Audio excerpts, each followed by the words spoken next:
Bismillahirrahmanirrahim. Assalamualaikum warahmatullahi wabarakatuh. Apa kabar teman-teman semuanya?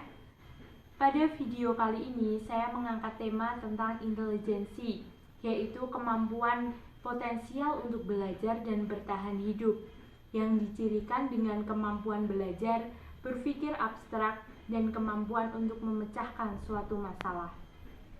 Dalam Islam, konsep intelijensi ini disebutkan dalam surat Al-Isra ayat 70, yang artinya, dan sungguh kami telah memuliakan anak cucu Adam, dan kami angkat mereka di darat dan di laut, dan kami beri mereka rizki dari yang baik-baik, dan kami lebihkan mereka di atas banyak makhluk yang kami ciptakan dengan kelebihan yang sempurna. Di tengah para sahabat Nabi yang dianugerahi sebagai generasi terbaik dan pemahamannya yang paling baik tentang kitabullah, terdapat sosok yang sangat mengagumkan yang dianugerahi oleh Allah Subhanahu wa Ta'ala akal pikiran yang cemerlang. Beliau adalah Ibnu Abbas radhiyallahu anhu, putra dari Abbas, sang paman Nabi Muhammad SAW. Abdullah bin Abbas merupakan pribadi yang sangat istimewa. Sejak kecil beliau sudah membersamai Rasulullah SAW.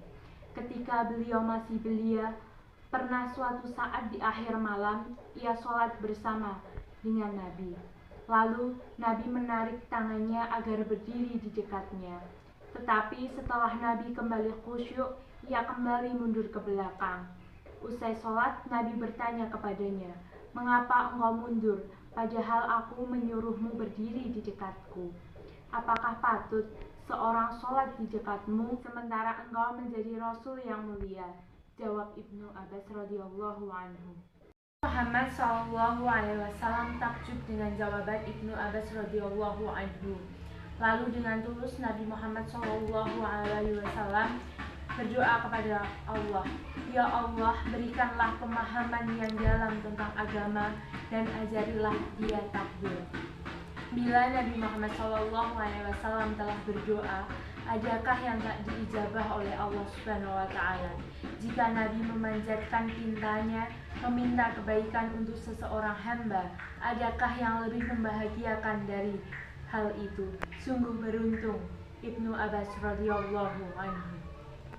Setelah doa sang Nabi terucap, seakan-akan setelah hari itu kecerdasan hanyalah milik Ibnu Abbas radhiyallahu anhu. Ia menjadi ukuran kecerdasan di antara anak-anak di usianya. Tidak lebih dari itu, orang-orang dewasa pun menjadikan ia sebagai rujukan. Pernah suatu ketika Umar bin Khattab radhiyallahu anhu mengajak Ibnu Abbas radhiyallahu anhu ke sebuah majelis yang dihadiri orang-orang dewasa.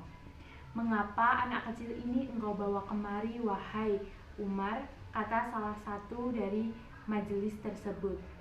Bukannya menjawab pertanyaan orang tersebut, Umar malah menyampaikan firman Allah yang berbunyi, "Apabila telah datang pertolongan Allah dan kemenangan, dan kamu lihat manusia masuk agama Allah dengan berbondong-bondong, maka bertasbihlah dengan memuji Tuhanmu, dan mohonlah ampun kepadanya. Sesungguhnya dia adalah penerima taubat." Quran Surat An-Nasr ayat 1-3. "Bagaimana penafsiran ayat ini menurut kalian?" tanya Umar bin Khattab radhiyallahu anhu. Di antara mereka ada yang menjawab, "Kita diperintahkan untuk memuji Allah dan bertaubat kepadanya ketika kita diberikan pertolongan dan kemenangan." Sebagian lagi menjawab, "Kita tidak tahu." Lalu Umar melirik Ibnu Abbas radhiyallahu anhu sambil bertanya, "Beginikah penafsiranmu tentang ayat ini?" "Tidak," jawab Ibnu Abbas radhiyallahu anhu. "Surat tersebut adalah pertanda wafatnya Rasulullah SAW sudah dekat. Allah memberitahu dengan ayatnya, jika telah datang pertolongan Allah dan kemenangan, itu berarti penaklukan Mekah, dan itulah tanda ajalmu, wahai Muhammad. Karenanya bertasbihlah dengan memuji Rabbmu dan mohonlah ampunan. Sesungguhnya Dia Maha Penerima Taubat, tutur Ibnu Abbas. Aku tidak tahu penafsiran ayat tersebut selain seperti yang engkau ketahui, kata Umar. Umar tahu betul tentang kecerdasan Ibnu Abbas radhiyallahu anhu. Itulah sebabnya ia perlihatkan kecemerlangan berfikirnya di hadapan orang-orang dewasa. Ibnu Abbas radhiyallahu tumbuh menjadi pribadi yang sangat istimewa. Ia bisa menangkap isyarat-isyarat makna Al-Quran. Ia mengerti berkenaan tentang apa suatu ayat diturunkan, dan ia sangat paham penunjukan makna dalam bahasa Al-Quran. Seperti pengakuan Ubaidullah bin Utbah. Suatu saat ia pernah bertutur tentang Ibnu Abbas radhiyallahu anhu. Tidak ada yang tahu syair dan bahasa Arab, tafsir Al-Quran, hisab dan faraid kecuali Ibnu Abbas radhiyallahu anhu. Kecerdasan baik intelektual maupun spiritual yang dimiliki oleh Ibnu Abbas radhiyallahu anhu akhirnya mampu mengantarkan beliau sebagai ilmuwan terkenal di masa sahabat. Tetapi kita patut bertanya, apa rahasia dari kecerdasan beliau sehingga namanya masih harum disebutkan hingga kini? Faktor yang mempengaruhi kecerdasan Ibnu Abbas radhiyallahu anhu antara lain adalah Ibnu Abbas tumbuh kembang dalam asuhan Nabi Muhammad SAW. Yang kedua, Ibnu Abbas mendapatkan doa langsung dari Nabi Muhammad SAW.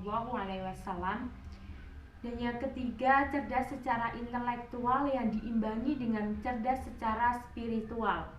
Mungkin bisa jadi faktor ini yang jarang kita temukan pada zaman sekarang. Begitu banyak kita jumpai orang yang memiliki kecerdasan intelektual, namun tidak diimbangi dengan kecerdasan spiritual. Buktinya manusia zaman sekarang lebih mudah mengidap penyakit stres, yang itu disebabkan oleh pikiran yang terlalu banyak, sedangkan hati atau kejiwaannya mereka adalah kosong. Yang keempat adalah rajin dan sungguh-sungguh dalam belajar. Beliau merupakan anak yang haus akan ilmu, yang dibuktikan keseriusannya terhadap dunia keilmuan. Kecerdasan yang dianugerahkan kepada Ibnu Abbas merupakan sesuatu yang tidak terjadi secara instan atau tiba-tiba. Dalam arti kecerdasan tersebut diperoleh Ibnu Abbas radhiyallahu dengan proses yang panjang dan begitu banyak pengorbanan. Ibnu Abbas radhiyallahu anhu mengajari kita bagaimana seharusnya seorang mukmin berpikir, memupuk pemahaman, dan menyampaikan argumentasi. Pernah suatu ketika ia ditanya cara mendapatkan ilmu. Dengan begitu meyakinkan, beliau menjawab, dengan lidah yang banyak tanya dan hati yang paham. Sederhana memang, tetapi itulah kuncinya. Kecemerlangan berpikir dan hebatnya argumentasi tidak datang dengan sendirinya. Ia harus diusahakan. Kematangan intelektual pun tidak lahir dengan begitu saja. Ia didapat setelah berlelah-lelah dalam bertahafuh. Mungkin hanya itu yang dapat saya sampaikan. Semoga dari kisah Ibnu Abbas radhiyallahu anhu dapat menginspirasi kita dan menambah semangat belajar kita. Apabila ada salah kata, saya mohon maaf. Wassalamualaikum warahmatullahi wabarakatuh.